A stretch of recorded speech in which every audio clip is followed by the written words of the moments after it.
may sinusundan tayo dito, naka PCX, tapos nasa likod natin yung Aerox. Modelong Aerox, naka muffler, naka pipe. Ang mabilis tong mga motor nila mga idol. Itong sa atin hiram lang naman, kaya anong magagawa natin, chill rides lang. Sorry kung yung Raider ko, sige baka waswasan mga idol kung yung Raider yung gamit ko, pero itong hiram na to hindi ko kaya to mga idol. Kasi mahirap na, hindi mo alam yung, hindi kabisado yung motor kung ano yung set niya or ano, basta mahirap magwaswas kung hindi sa'yo. Pero Trinity gear tayo ni idol sa likod. Or siya yung nati-trigger, ayun o, liliw, ayun o, gagawin biglang cut. Where you going, man? Yun o, nasa likod siya. Yan, sundan natin yung PCX. Where you going, man? Yun o, traffic. Naka-aerox sa idol. Unahin kayo natin. Stropa pala natin to, no? Diba? Ay. Okay, let's go. Uy, where you going? Pira ka. Ayun o. Wala, nakapanggilid lang. Hindi ganun yung tunog ng kargado, men. Ang gilid lang yan. Hindi ganyan tunog ng kargado. Tipan lang natin. Buntot-buntot lang natin. Hindi naman sa atin itong ano, yung motor eh. Kaya buntot lang. Buntot lang. Bago-bago ng motor. Anong ginagawa nyo dyan? Yan. Bibira sila. Bibira tayo. Sa stretch. Yan. Malapit natin yung stretch dito. Uy, nalampasan natin yung baka. Hindi pa. Ay, oo nga no. Nalampasan natin. Naringgay na ito to ah. Nice one. Nice cut.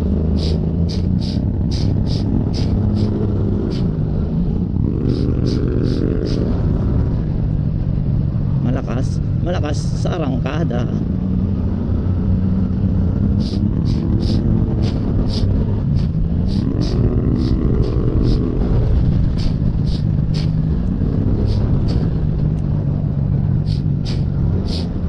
Malakas sa arangkada.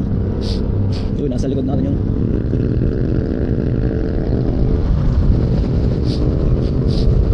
sagad mo na yan, pre. Sagad mo na yan, pre. Sagad mo na yun. Sagad mo na yun, pre. Sagad mo na yun, pre.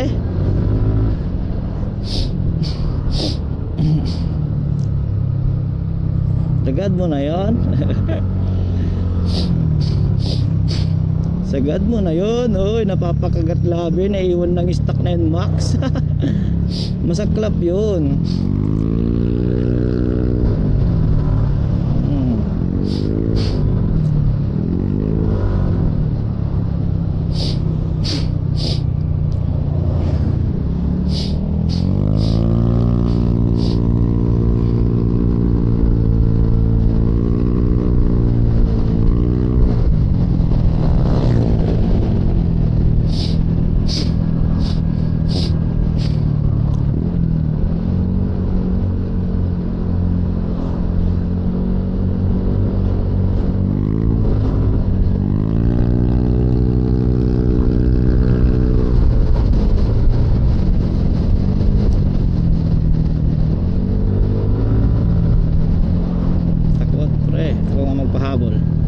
Tayo nga magpahabol sa kanya kung makakahabol.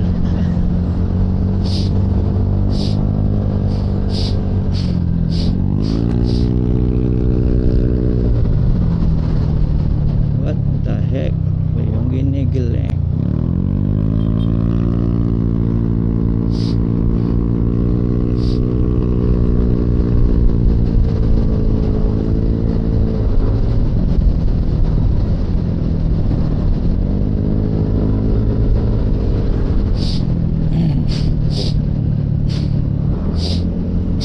Kabalaon nyo na tayo mga idol. So ayan, sinusundan pa rin natin si idol na kay Rock. So yun, nagbaba na ng helmet mukhang babakbak na to.